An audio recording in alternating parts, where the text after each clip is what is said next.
Bu Nur Zahida, Waalaikumsalam warahmatullahi ya, wabarakatuh, Prof. salam. Salam. Oh, salam kenal. Salam kenal, Prof. Ya. Oh, saya tertarik ini. Hadis misoginis. Iya, Prof. Oh, oke. Coba eh, jelaskan secara lengkap dulu sebentar eh, judul Anda ini. Eh, jadi, Prof, ini tentang bagaimana interpretasi hadis misoginis di tengah-tengah masyarakat. Di apa awalnya penelitian ini saya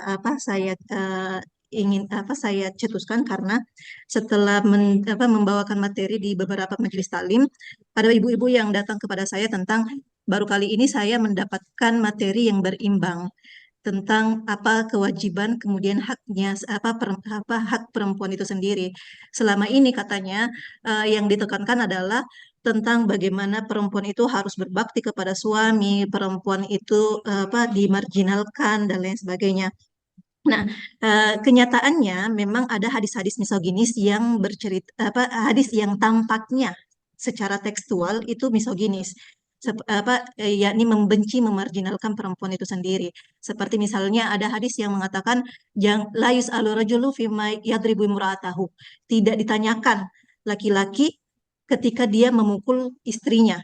Ada juga hadis yang yang banyak tersebar juga tentang hadis tentang perempuan itu apa terbuat dari tulang rusuk laki-laki yang kalau diluruskan pasti akan patah dan lain sebagainya. Nah, menurut saya ini dilalah ironisnya ini masih dijelaskan di tengah-tengah masyarakat secara tekstual, bahkan di nasihat-nasihat pernikahan itu, Prof, itu saya sering dengarkan diartikan secara tekstual. Nah, padahal hadis misoginis hadis-hadis tersebut itu tidak bisa dipandang dalam satu aspek saja dari segi tekstualnya saja. Kenapa? Karena ada latar belakang kenapa Rasulullah mengatakan demikian, atau misalnya ada kiasan seperti seperti misalnya perempuan tercipta dari tulang rusuk.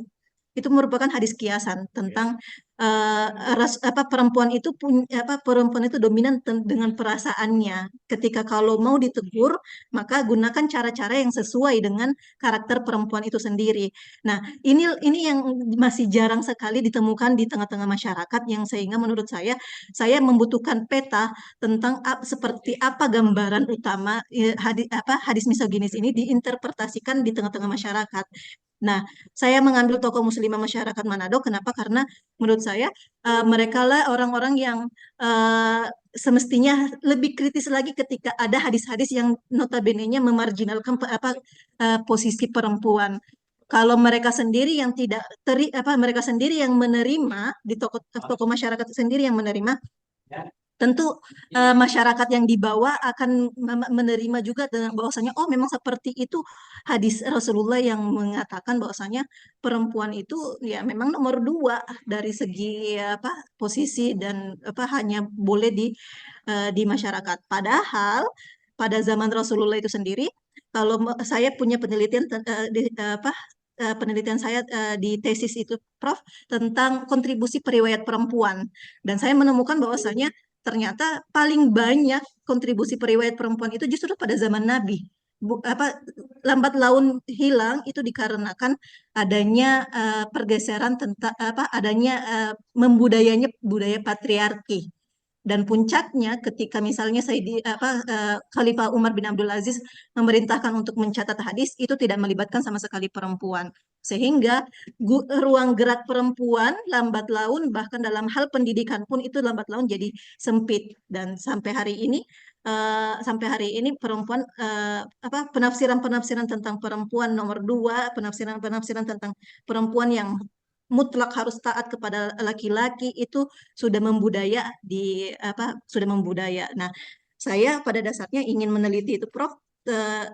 Dan penelitian ini konsepnya ada penelitian living hadis yang notabene-nya tidak bisa membenarkan, tidak bisa mengoreksi apa yang di apa yang apa yang sudah diterapkan di tengah masyarakat, tetapi hanya fenomenologi yang menggambarkan tentang rancangannya, tetapi di kajian teorinya akan saya gambarkan ternyata selain yang disebar di tengah-tengah masyarakat, ada loh cara-cara lain memaknai, menginterpretasikan hadis misoginis dengan ya, apa yang mana apa interpretasi itu tidak juga apa tidak mungkin salah dan membawa maslahat dan adil gender.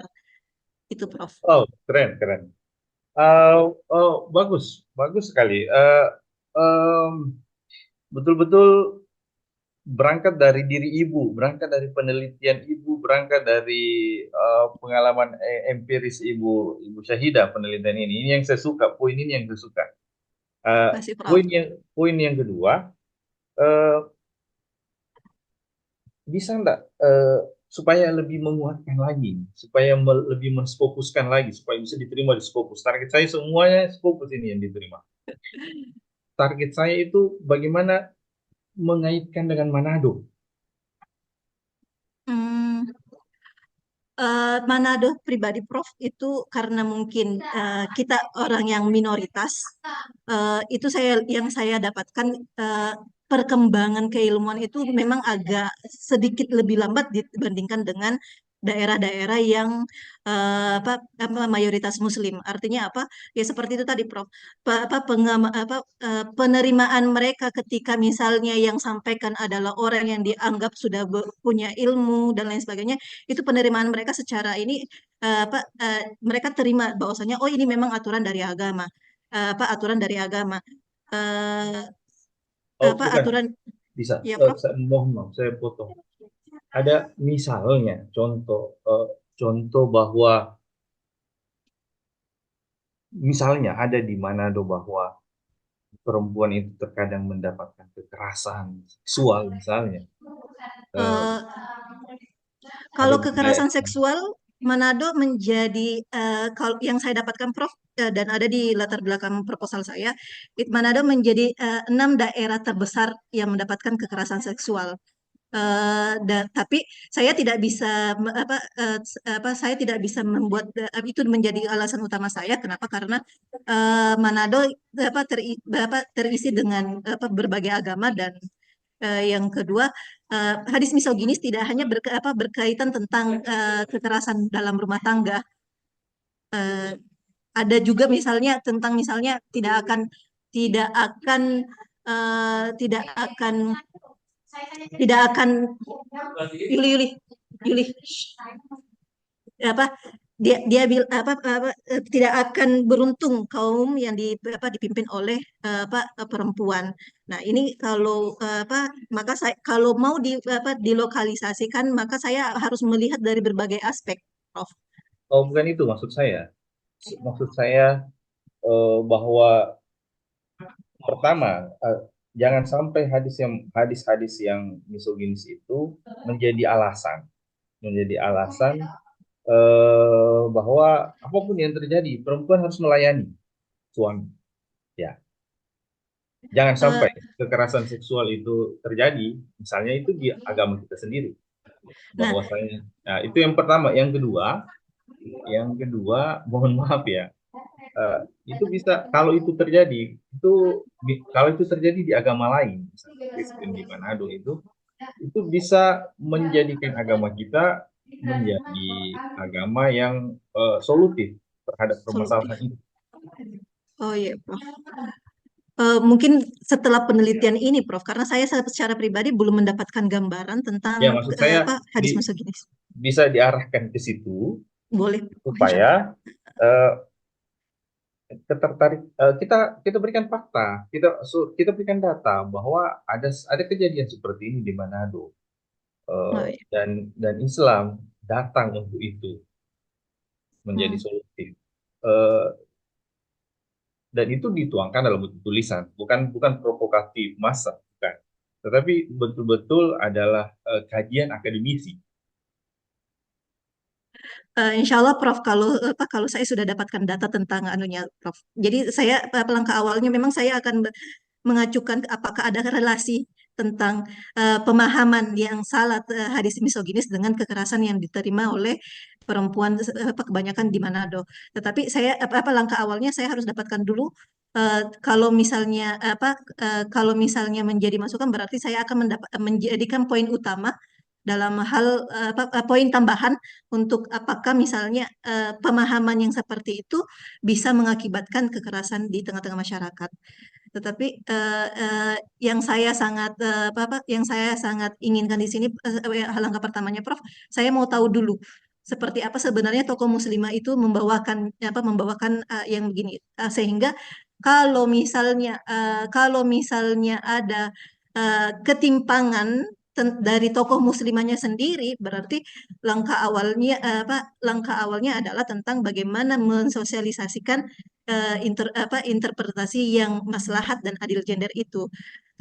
Untuk penelitian itunya insya Allah mengikut Prof, dan Oke. mungkin Prof bisa bimbing kami lagi Bagus, untuk bagus. proyek selanjutnya, Prof. Iya. Em, jadi judul Scopusnya bisa jadi seperti ini. Misinterpretasi tokoh Misinterpretasi, yes, tokoh agama dalam menjelaskan konsep bla hadis bla bla. disebut. Iya, Prof. Jadi Ide baru ya, ini, Prof. ya dari judulnya orang sudah tertarik. Oh, reviewer Scopus itu oh, apa ini?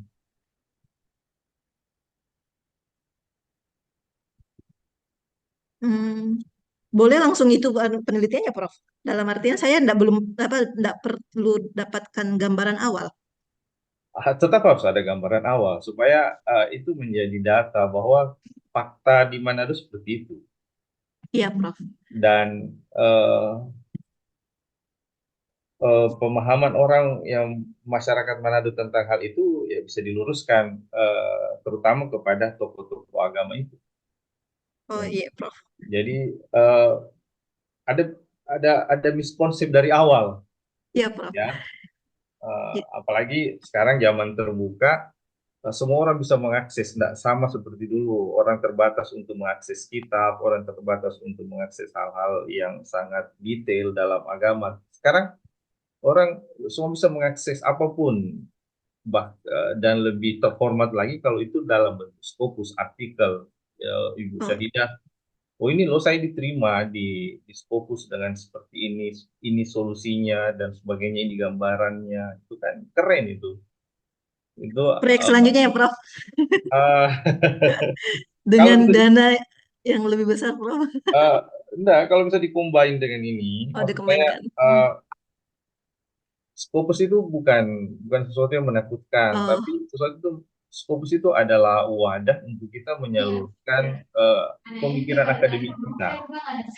oh ya, Prof. Ya, Mungkin dana, pengambilan datanya sudah bisa dari awal sekarang ini, iya, Prof. iya, Ya. iya.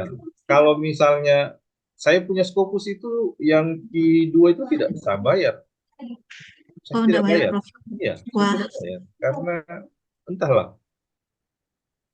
Ketika Hmm. mereka melihat ada sesuatu yang besar, ya mereka akan pertimbangkan itu. Oh, Ya, iya, Prof. Iya, Prof. Terima kasih banyak, Prof. makasih, makasih Insya Bu. Allah Iya, akan menjadi proyek besar selanjutnya, Prof. iya, iya.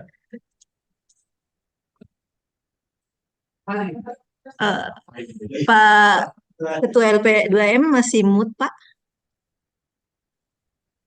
Oke, baik. Terima kasih, Mi saya. Mudah-mudahan Amin. masukan beliau itu diternalisasi dengan baik. Baik, kita Eh, akan lanjut ke berikutnya, Pak Irfan Kurniawan ya.